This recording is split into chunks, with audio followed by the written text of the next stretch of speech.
Halo, selamat datang. Pernah nggak sih Anda berhenti sejenak dan bertanya, gimana caranya ya saya bisa benar-benar kenal sama diri saya sendiri? Nah, John Calvin dalam salah satu karyanya yang paling terkenal, Institutes of the Christian Religion, punya jawaban yang jujur aja cukup mengejutkan.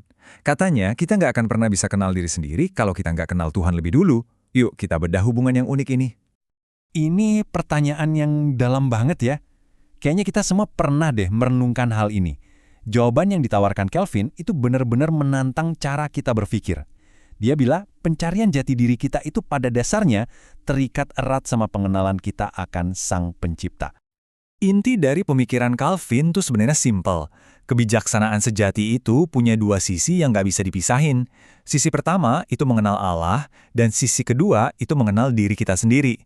Keduanya itu saling nyambung, nggak bisa dipisahin.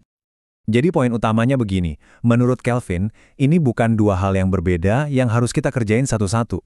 Kita nggak bisa tuh bilang, oke, aku mau kenal diriku dulu, baru nanti kenal Tuhan. Nggak bisa. Keduanya ini saling mengisi dan memperdalam satu sama lain, kayak sebuah tarian yang dinamis. Nah, pertanyaannya sekarang, mana yang duluan? Kita harus lihat ke dalam diri dulu, baru bisa nemuin Tuhan, atau sebaliknya? Menurut Calvin, hubungan ini tuh dua arah. Nah, kita akan mulai dari arah yang pertama dulu ya, yaitu gimana caranya dengan melihat diri sendiri, kita justru diarahin ke Tuhan. Oke, jadi mari kita mulai dari diri kita sendiri. Calvin bilang, kalau kita mau jujur sama diri sendiri, benar-benar jujur, hal itu pasti akan membawa pandangan kita ke atas, kepada Sang Pencipta. Kata Calvin, coba deh kita ngaca, tapi tanpa filter, tanpa pura-pura.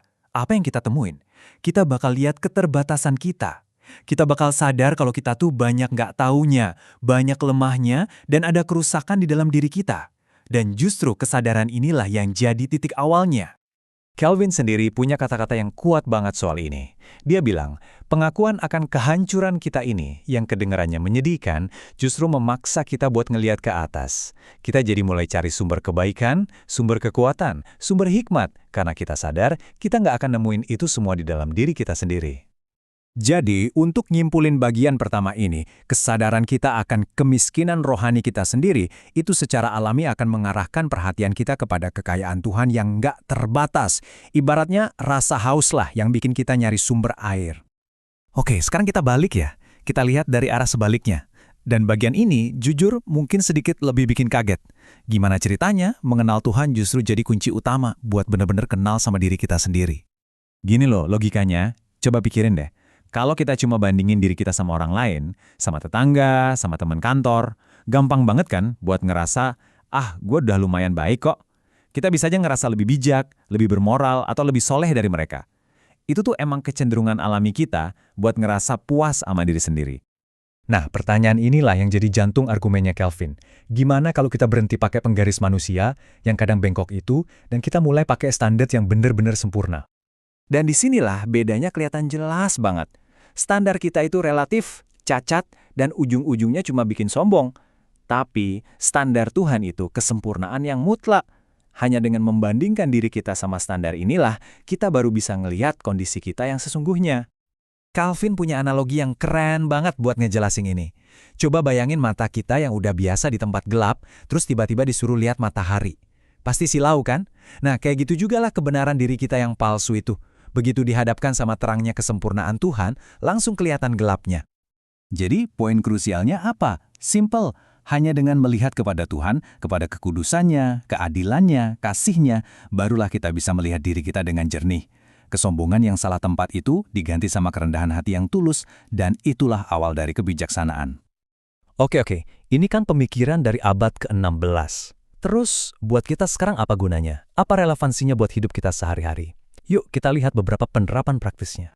Pertama, ini adalah ajakan buat kita semua untuk ninggalin kesombongan dan sikap sok bisa sendiri. Kedua, sebaliknya, kita diajak buat bergantung sepenuhnya sama anugerah dan kemurahan hati Tuhan.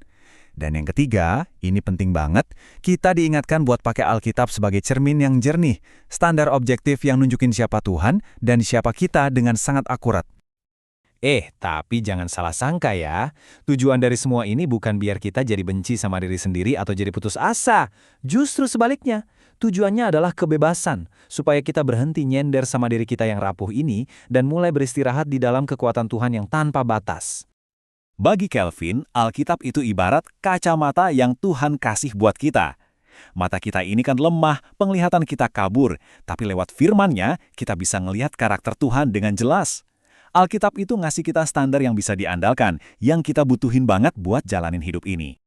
Dan akhirnya, kita sampai pada kesimpulan yang, menurut saya, sangat melegakan. Saat kita ngerti hubungan antara mengenal Tuhan dan mengenal diri sendiri, kita nggak akan berakhir di jurang keputusasaan.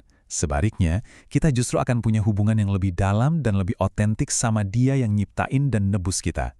Inilah fondasi dari kehidupan rohani yang sehat. Nah, sebagai penutup, saya mau kasih satu pertanyaan buat kita renungkan bareng-bareng. Kalau Anda lagi ngaca, apa sih yang Anda lihat? Apakah cuma diri Anda sendiri dengan segala keterbatasannya? Atau Anda juga melihat jejak tangan Sang Pencipta yang manggil Anda buat nemuin jati diri Anda yang sejati di dalam Dia? Terima kasih sudah menyimak.